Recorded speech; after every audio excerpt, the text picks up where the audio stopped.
Hello again, and welcome to another Build the Ghostbusters Ecto-1. We're continuing issue 13 with stage 44. This one should be an extremely fast build, but I'm going to go and do an additional step here. So I have today the self-adhesive carpet mod from Mike Lane Mods, and I'm going to be installing this as well. I'm not sure how much that's going to add time. We've done these carpets before, so hopefully not too bad. And I'll show you why we're doing that.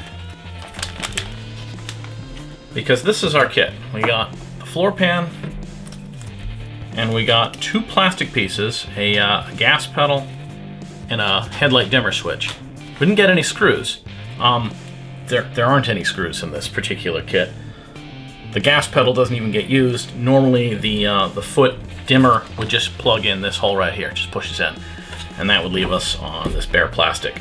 And the next week they would have these glue-in rubber Cadillac things that aren't in the movie. So Mike Lane put out this carpet mod kit, which again, I haven't looked at this yet. I actually got two of them when I ordered. I don't know if that was me screwing up or him screwing up or whatever.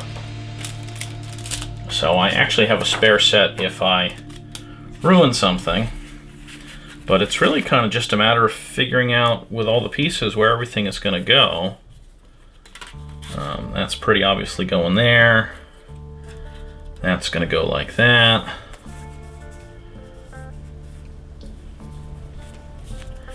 Those seem to be for foot pads. Let's see.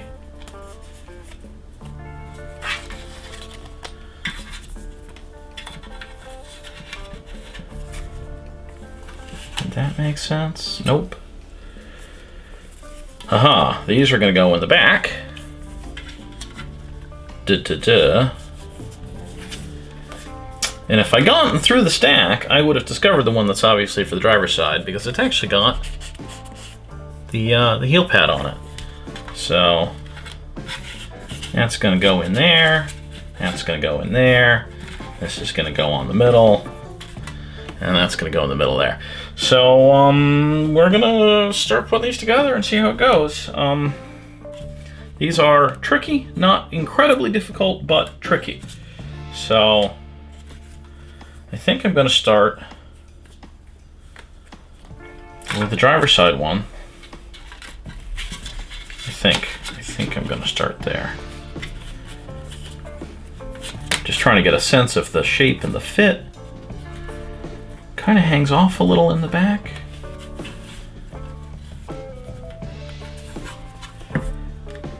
I guess we'll roll down, but that gets all the screw holes in place.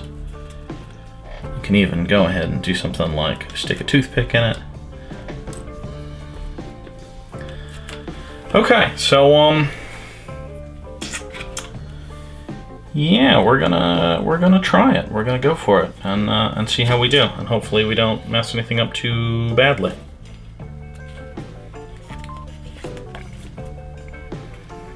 I'm gonna start at this front edge so that I can get the shape and hopefully fit everything correctly from there.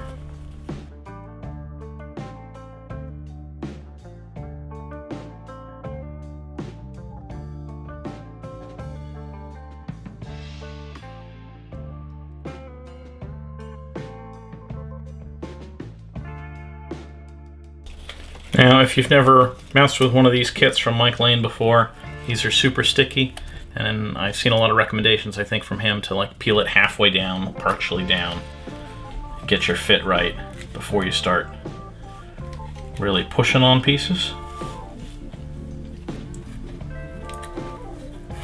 Because once you've stuck too much down, you're not going to be able to peel it back up.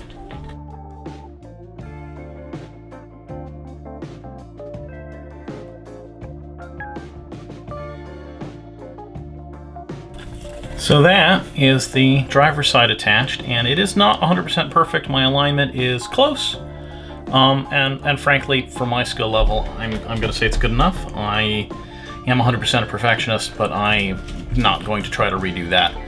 All the holes will work. All the screw holes will be fine.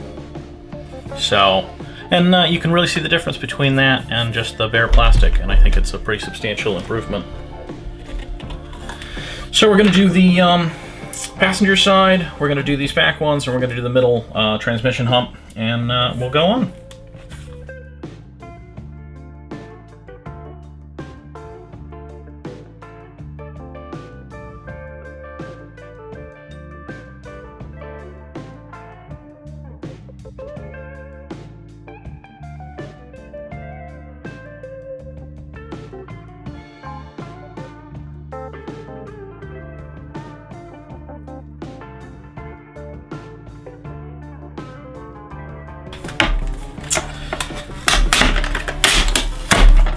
So this is an example of, in this case, it's good that I have two. I'm going to go get the backup.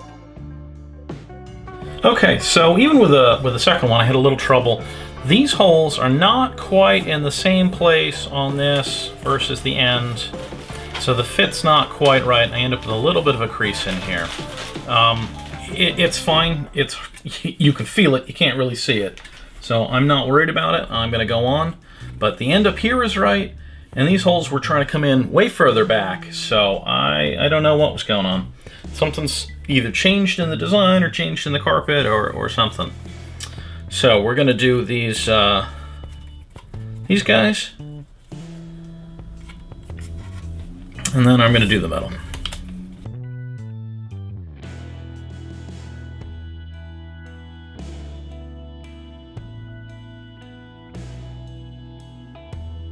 That effect, I think, is really good. Man.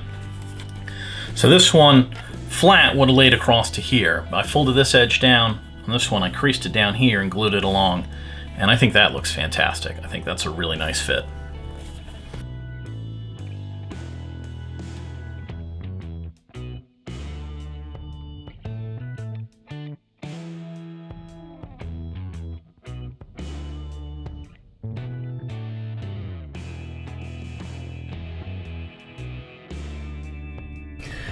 And again, on the passenger side, not quite as good a fit. Probably more my fault in this case, trying to keep the holes aligned, but still worked. I know it's a lot of black, but see what you can see. The last two pieces are going to go over the transmission hump in the middle. A couple of, well, one smaller piece and then one long piece again.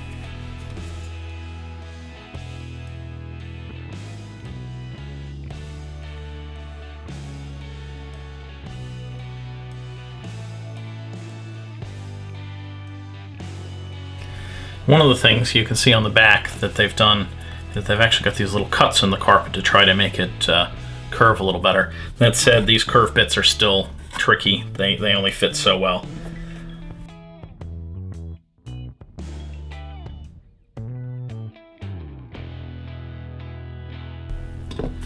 So I've got it stuck down kind of just along the center, and hopefully I'll be able to flex it adequately to fill in everywhere else. And again, it wants to wrinkle in some places, but you know, real carpeting kind of does that, and real carpeting's not perfect. And man, I hope this comes through on camera, because it really does look fantastic, even with the faults and the flaws, because maybe that makes it actually looks better because it's real.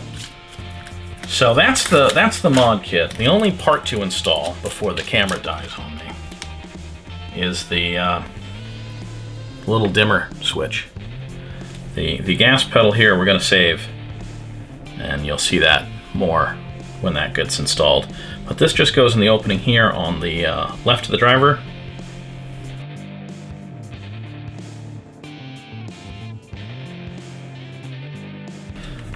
I mean, supposedly.